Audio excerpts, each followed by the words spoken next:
Hey there, everybody. Pete Pardo here from Comic Book Geezers. Welcome to another episode of the show. We're going to go a little independent stuff today. Take a look inside the cover of a very cool book here. And, of course, alongside my co-host over here, Mr. Wild Bill himself. Hello, comic book fans. Welcome back to another episode of Comic Book Geezers. Yes, we're going to go inside the cover for Teenage Mutant Ninja Turtles, issue number 19 from my collection. Returns to New York.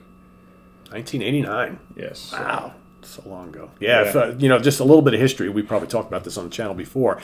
The Teenage Mutant Ninja Turtles became quite the phenomenon while Bill and I were in college. Yeah. I think it started 86, I think? 87, something like that. And you couldn't even find the books because they were handled in such low circulation. You were reading reprints if you got a hold of one. Yep. Basically, because they only had like 8,000 copies was the first run, something I think. Like something really low. Yeah, the local comic shop in New Paltz, New York, where we went to school, you got what you had, right? And that was it. So I remember like Ninja Turtles and Cerebus the Aardvark were both pretty popular as among the independent stuff right around that time. So college friend let me borrow his, I think, to read issues 1, 2, and 3. They were reprints. They were second printings. Yeah, they had to do that, right? So a lot of the stuff got reprinted fairly quickly afterwards. But I bought this off the rack when this came out from like local comic shop I used to go to. Keysteel, the upper deck. Oh, yes. Yeah. And so anyway, we have in here this particular issue has a nice little splash page. And of course, it's Eastman and the Lairds. Yep, Rick Eastman. Tony Laird. So we got a little splash page. I believe that's Donatello with the sigh. I don't have these guys memorized. It's been so long since I've read Ninja Turtle stuff, I forget like who was who here. But this story starts out, they're all hiding underground in the sewers. And each one is doing their thing, hanging out. But the one with the chucks is Raphael. Yep. And he's getting a little less cabin fever. He starts to flip out a little bit. And Leonardo tries to get him to calm down, and he kind of gets in his face.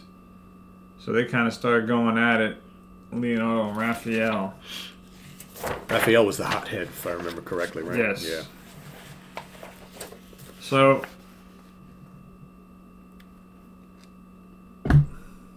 black and white art, a lot of action though.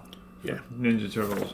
It's kind of different for the time, right? The mid-late 80s, you had the Ninja Turtles and Cerebus all in black and white. Yeah, because black and white wasn't popular, but these guys but this was easier to produce than color. Correct. Way cheaper. Yep. So they have a little squabble. And it ends with Raphael picking up Leonardo and throwing him right through a wall. Uh-oh. And then you got Michelangelo. Hey, Raphael. Don't go away, man. You know? Cowabunga, dude. So, a little turmoil.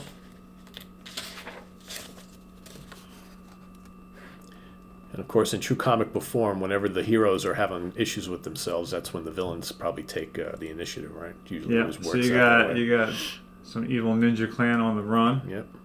Infiltrating somewhere.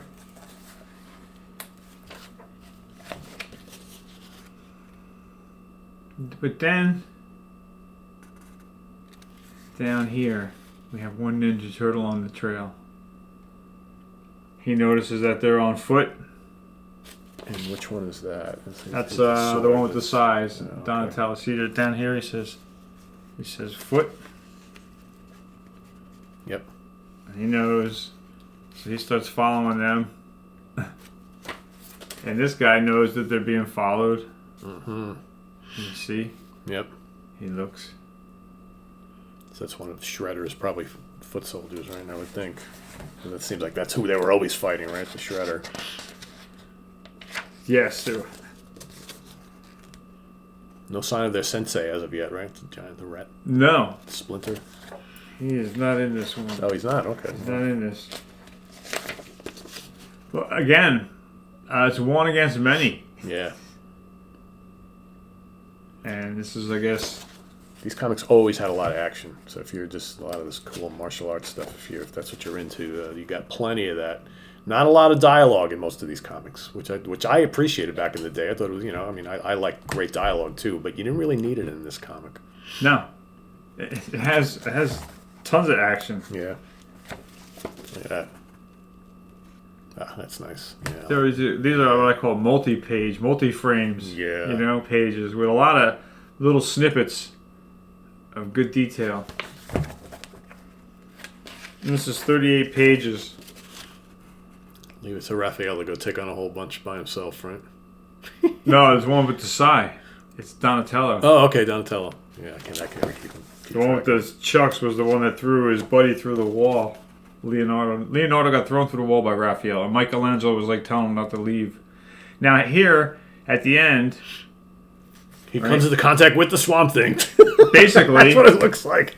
Look, if you'll notice his look of horror, yeah, exactly, on his face, shock here. And horror at the same time. Horror, and it's like and that's the last we see of this Donatello. That's it. Now we flash back to some sexy Ninja Mutant Toe. See that? And some more down here. Sexy Ninja Mutant Toe. There you go. So they're out on the run now. The other three are united. But I guess they're going to go look for their buddy. Yeah.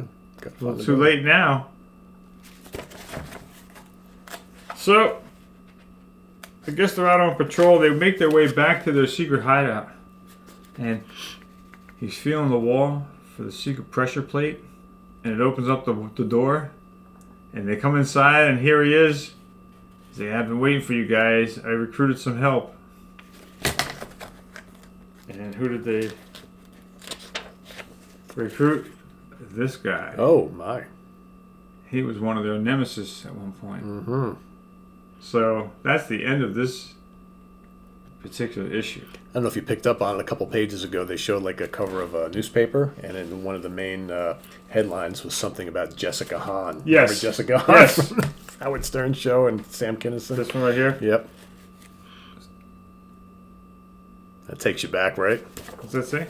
Jessica Hahn? Jessica Hahn, subject of church probe. Because remember, she was... With Billy Graham, right? Yeah, yeah. In the beginning, if you're going to go that far...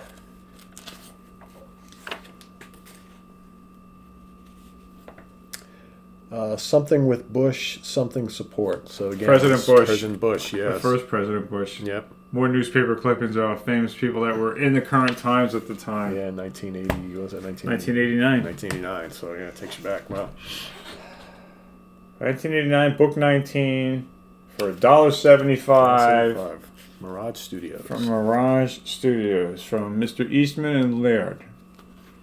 Eastman and Laird's Teenage Mutant Ninja Turtles. Yeah, we should show more of those. I have, like I said, I have a whole bunch of them. I only have 3. This is the first of the 3. First of 3. But we have requests for independent comics, so there you have it, guys. I do have a few of them. These are the only Ninja Turtles in my collection. Yeah, I'll dig out some. We'll do feature episodes on them because I got a bunch. So I'd like you to click the like button, please. Please click the notification bell. Yes, we appreciate that. And share this video with your friends who like comics but don't know about comic book geezers. That would help us out a lot. That's right. Yeah. As always, thanks for being here. Thanks for your comments. And thanks for coming back and checking out Comic Book Geezers. We have some more stuff for you. So keep on coming back. If you like comics, this is the place to be. That's right. That's right. So for Wild Bill, I am Pete. We'll see you real soon here with another episode in just a few days. Till then, take care, guys. Everybody. We'll see you. Bye-bye.